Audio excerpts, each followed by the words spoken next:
ఓం మహాగణాధిపతయే నమః. ఓం గురుభ్యో నమః. ఓం శ్రీమాత్రే నమః. పరమేశ్వర స్వరూపమైనటువంటి జ్యోతిష, వాస్తు మరియు ఇతర అనేకమైనటువంటి శాస్త్రములను మనకు అందించినటువంటి మహర్షులకి నమస్కారం.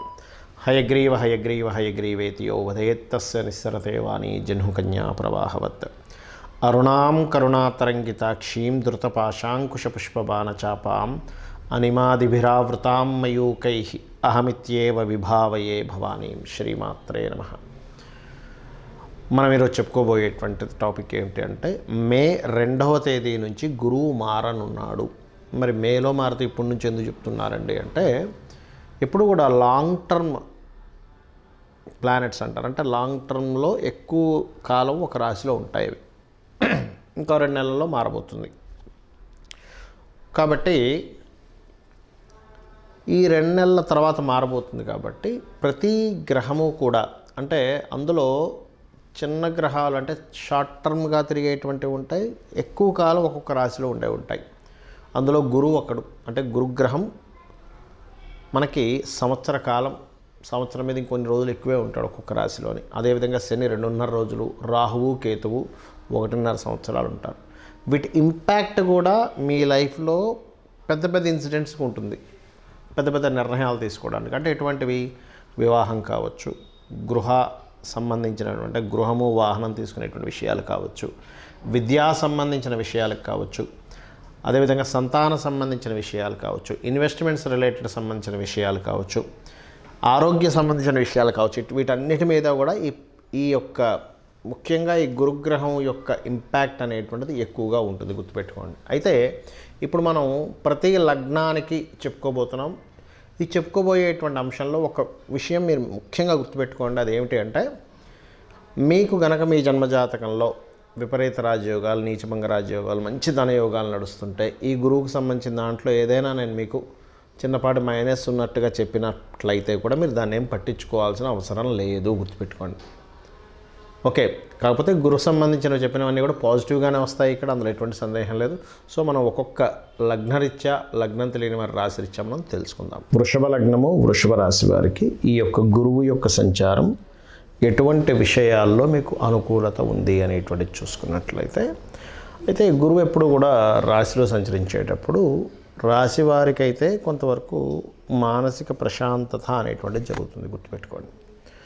కాకపోతే మీకు పంచమ స్థానంలో కేతువు యొక్క సంచారం ఇంతకాలంగా ఏదైతే ఆలోచన విషయంలోని, రాజకీయ సంబంధించినటువంటి విషయాల్లోని, ప్రేమ వ్యవహారాలకు సంబంధించిన విషయాల్లోని, ఫ్రెండ్స్తోని, షేర్ మార్కెట్ సంబంధించినటువంటి విషయాల్లోని మీరు ఒక నిర్ణయం తీసుకుంటే, క్రియేటివ్ రిలేటెడ్ రంగాల్లో ఉండేటువంటి వారు, లేదా సహజంగా ఏదైనా నిర్ణయం తీసుకుంటే అది కొంచెం రాంగ్ అయి డిస్టర్బ్ అవుతున్నటువంటి వారికి ఈ యొక్క గురువు ఎప్పుడైతే ఒరిజినల్గా అయితే 2వ తేదీ నుంచి దాని ప్రభావం ఎక్కువ ఉంటుంది, కాకపోతే 1వ తేదీ నుంచి ఎంటర్ అనేది జరుగుతుంది. కాబట్టి ఈ గురువు రావడంతో వీటికి సంబంధించినటువంటి విషయాల్లో ముఖ్యంగా బాగుంటుంది. అంటే రాజకీయాలు, ఫ్రెండ్స్, ప్రేమ వ్యవహారాలు, క్రియేటివ్ రిలేటెడ్ ఆలోచన సంబంధించినటువంటి విషయాలు, సంతానం కోసం ప్రత్యేకంగా కొంతమంది చూడండి. ఇప్పుడు వృషభ రాశి వారికి ఇంతకాలం ఎప్పుడైతే పంచమ స్థానంలో కేతు ఉన్నాడో, సంతానం పొందేటువంటి అంశాల్లో కొంతమందికి ఇబ్బంది వస్తూ ఉంటుంది. అంటే అంతా చూడడానికి బాగానే ఉంటాయి కానీ ఎందుకు సంతానం కలగదు. అలాంటప్పుడు వాళ్ళు కొన్ని చికిత్సలు చేయించుకుంటూ ఉంటారు. అటువంటి వాటికి గురువు ఇచ్చేటువంటి రిజల్ట్ మంచి రిజల్ట్. దీంతోపాటు ఇంకా అద్భుతమైనటువంటిది ఏమి ఇస్తాడు ఇక్కడ, వివాహం కోసం ఎవరైతే ప్రయత్నం చేస్తుంటారో వివాహ ప్రయత్నాలని తన సప్తమ దృష్టితోని, సప్తమాన్ని చూస్తున్నాడు కాబట్టి, సప్తమం వివాహ భాగ్యస్వామి విషయాన్ని చెప్తుంది కాబట్టి జ్యోతిషశాస్త్రం, వివాహ సంబంధించిన ప్రయత్నాలు ఫలిస్తాయి. ఎప్పటి నుంచి ఎప్పటి వరకు? మే 1వ తేదీ అందులోకి వస్తున్నాడంటే 2వ తేదీ నుంచి దాని ప్రభావం ఎక్కువగా ఉంటుంది. అంటే ఎంటర్ అవ్వగానే ఉండదు, ఎప్పుడు కూడా తర్వాత రోజు నుంచి ఉంటుంది. ఉన్నప్పుడు ఇది దాదాపుగా October, middle of the October వరకు గురువు అక్కడే ఉంటాడు. వక్రించేసిన తర్వాత మళ్ళీ దాని ప్రభావం తగ్గుతుంది. కాబట్టి మే నుంచి దీని ప్రభావం వివాహ సంబంధించిన విషయంలో అయితే ఈ సంవత్సరం మనకి మే నుంచి కొంచెం ముహూర్తాలు కూడా తక్కువగా ఉన్నాయి. కాబట్టి ఉన్న దాంట్లో కొంచెం జాగ్రత్తగా ప్లాన్ చేసుకున్నట్లయితే సరిపోతుంది. అలాగే మరొక విషయం ఏంటంటే, గురువు ఇక్కడ ఉన్నప్పుడు సర్వసాధారణంగా జూపిటర్ అంటే ఒక్కొక్క గ్రహము ఒక్కొక్క రాశుల్లోకి వెళ్ళినప్పుడు ఒక్కో సంబంధించినటువంటి విషయంలో ఇబ్బంది అనేటువంటిది క్రియేట్ అవుతూ ఉంటుంది. అదేమిటి?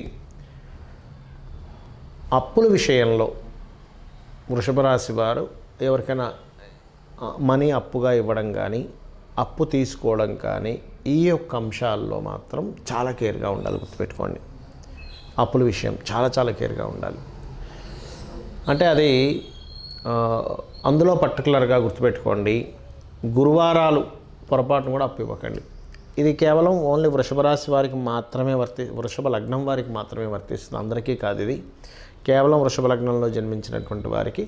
మరలా అందులో మీకు గురు మహర్దశ నడుస్తూ గురువు పాడేయండి, అలాంటి వారు మరింత జాగ్రత్తగా ఉండాలి. గుర్తుపెట్టుకోండి, ఎందుకంటే గురువు ఎంత శుభగ్రహమో గురువు ఇచ్చే రిజల్ట్స్ కూడా అతను పాప అయితే అదే రూపంలో ఇస్తూ ఉంటాడు.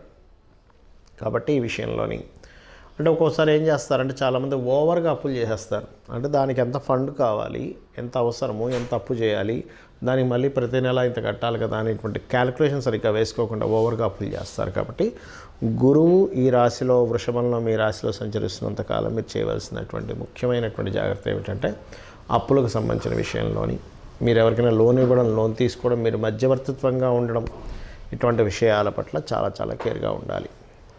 ఇక అదేవిధంగా మరి దీనికి పరిహారం ఏమిటి అంటే గురువారాలు, గురుహోరల్లో వీలైనంత మట్టుకు, ముఖ్యంగా గురువారాలు మనకు చూడండి ఉపవాసం చేస్తూ ఉంటారు. ఆ ఉపవాసం చేసే దాంట్లో మీకు స్తోమత కనుక ఉంది అంటే, స్తోమత అంటే ఓపిక ఉంది, అనారోగ్య సమస్యలు లేవు, చిన్నపిల్లలు కాదు, స్త్రీలు కాదు, నేను ఆరోగ్యంగా ఉన్నానండి అనుకునేవారు ఉపవాసం చేయండి. ఉపవాసం చేయలేను అనుకునేటువంటి వారు ఉపవాసానికి బదులుగా నవగ్రహాల్లో గురుగ్రహం దగ్గర దీపారాధన చేయడము, గోవులకి అరటి కాయలు తినిపించడం ద్వారా కూడా మీకు ఈ ఫలితం వస్తుంది. చాలామందికి వాళ్ళ లగ్నము, వాళ్ళ రాశి, వాళ్ళ నక్షత్రం ఏమీ తెలియదు. మరి అలాంటి వారు ఈ గురువు యొక్క మార్పు వలన కలిగే ఫలితాలను ఎలా పొందాలి? గుర్తుపెట్టుకోండి, గురువు ఎప్పుడైతే మారుతుంటాడో రాశిలో పుష్కరాలు వస్తాయి. మీకు పుష్కరాలు ఎక్కడొచ్చాయో ఆ పుష్కరాలకు వెళ్ళి అక్కడ స్నానం చేయడం ద్వారా గురువు ఇచ్చేటువంటి సంపూర్ణమైనటువంటి శుభ ఫలితాలు జరుగుతాయి. ఒకటి గుర్తుపెట్టుకోండి. రెండవది, ఏమండి మాకు గురువు ఈ సంవత్సరం మంచి ఫలితాలు ఇస్తాడా, మంచి ఫలితాలు ఇవ్వడం మాకు అర్థం కావట్లేదు, ఏం చేయాలి అంటే చాలామందికి కావాల్సిన మంచి ఫలితాలు, అశుభ ఫలితాలు ఎవరికి వద్దు, శుభ ఫలితాలే కావాలని కోరుకుంటారు, కోరుకోవాలి కూడా, అదే అందులో ఎటువంటి తప్పు లేదు. మరి దానికి ఏం చేయాలంటే ఒకటే గుర్తుపెట్టుకోండి, మీకు గనక మీ ఎలా తెలుసుకోవాలి తేడాని అంటే గురు నక్షత్రాలు, గురువారాలు, గురువారాలే ప్రత్యేకంగా మీకు కొంచెం ప్రతిసారి ఏదో ఒక ఇబ్బంది కలుగుతుంది, ఆగుతుంది అంటే మీ జన్మజాతకంలో కానీ గోచారంలో కానీ మీకు డేట్ ఆఫ్ బర్త్ టైము తెలియవు. కాబట్టి గురువు నెగటివ్ ఫలితాలు ఇచ్చే దాంట్లో ఉన్నాడు అని మీరు అర్థం చేసుకోవాలి. గురు నక్షత్రాలు అని చెప్పాను, ఏమిటవి? పునర్వసు, విశాఖ మరియు పూర్వభాద్ర. ఈ నక్షత్రాల్లో కూడా మీకు ఏదైనా ఒక పని అవ్వాల్సింది ఆగిపోయింది. అంత దూరం ప్రయాణం చేసి వెళ్ళామండి, అవ్వలేదండి, తీరా దగ్గరికి వెళ్ళాక ఆయన మళ్ళీ రేపు రమ్మన్నాడు, లేనట్లయితే ఇక రకరకాలు చెప్తూ ఉంటాం, వేస్ట్ అయిపోయింది, ఇవాళ ఏదో బిజినెస్ సాగుతుంది కూడా సాగలేదు. ఇవన్నీ గురు నక్షత్రాల్లో, గురువారాల్లో జరుగుతున్నాయి అంటే మే మాసం నుంచి మారిన గురువు మీకు అనుగ్రహాన్ని అందించలేకపోతున్నాడు. అప్పుడు మరి ఏం చేయాలి అంటే సింపుల్గా ఒకటే గుర్తుపెట్టుకోండి, దక్షిణామూర్తి స్తోత్రం కానీ, లేనట్లయితే తారాదేవి యొక్క అష్టోత్తరం చదువుకోవడం కానీ,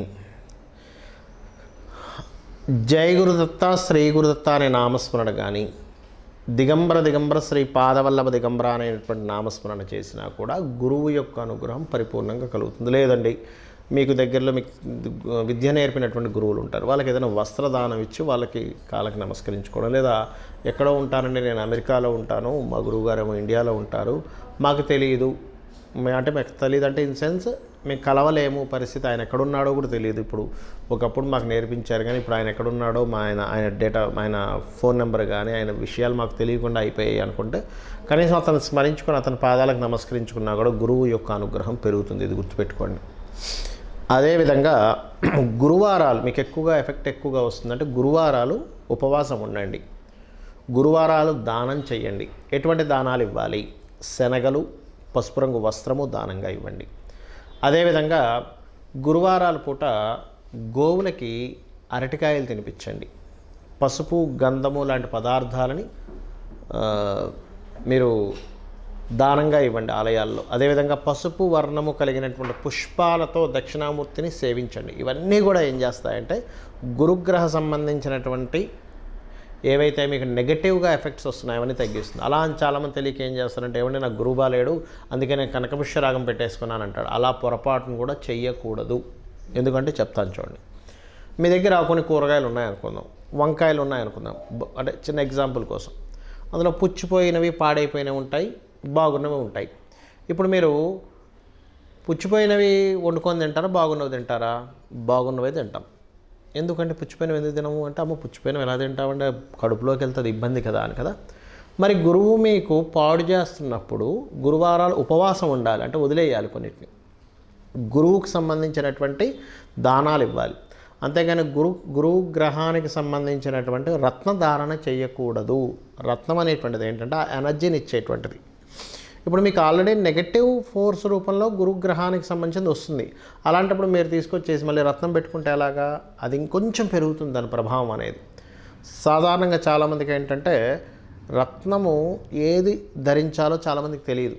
మాకు ఈ ఫలానా మహాదశ నడుస్తుంది, శనిదశ నడుస్తుంది, నీలం పెట్టేసుకున్నాను, గురుదశ నడుస్తుంది, కనకపుష్యరాగం పెట్టేసుకున్నానండి, చంద్రదశ నడుస్తుంది, ముత్యం పెట్టేసుకున్నానండి అంటారు. అది పూర్తిగా తప్పు, గుర్తుపెట్టుకోండి.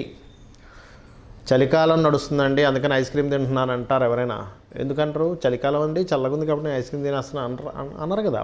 ఎందుకంటారు అంటే మీకు ఏది యోగ్యవంతంగా ఉంది, మీ ప్లానెట్స్లో ఏది యోగ్యవంతంగా ఉంది దానికి సంబంధించిన రత్నం పెట్టుకోవాలి. కొంతమందికి దురదృష్టవశాత్తు ఏ ప్లానెట్ యోగ్యవంతంగా ఉండదు. చాలా రేర్ కేసెస్, కోర్టులో ఒకటి ఉంటుంది, వాళ్ళు రత్నం అసలు పెట్టుకోకూడదు, గుర్తుపెట్టుకోండి. అలాంటి వాళ్ళు మీకు యోగ్యవంతంగా ఉండేటువంటి గ్రహం ఏదైతే ఉందో, ఇప్పుడు నడుస్తున్న మహాదశ ఏదైతే ఉందో తత్సంబంధించినటువంటి రూపు ఉన్నటువంటిది వేసుకోండి మెడలో.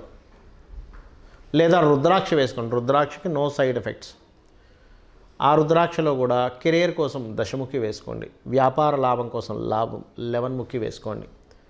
లేదా పంచముఖి చాలా తక్కువ రేట్లో 50-100 రూపాయలకి వచ్చేస్తుంది పంచముఖి అయితే, అది కూడా వేసుకోవచ్చు. ఈ దశముఖి 11 ముఖీస్ కాస్త ఎక్కువగా ఉంటాయి.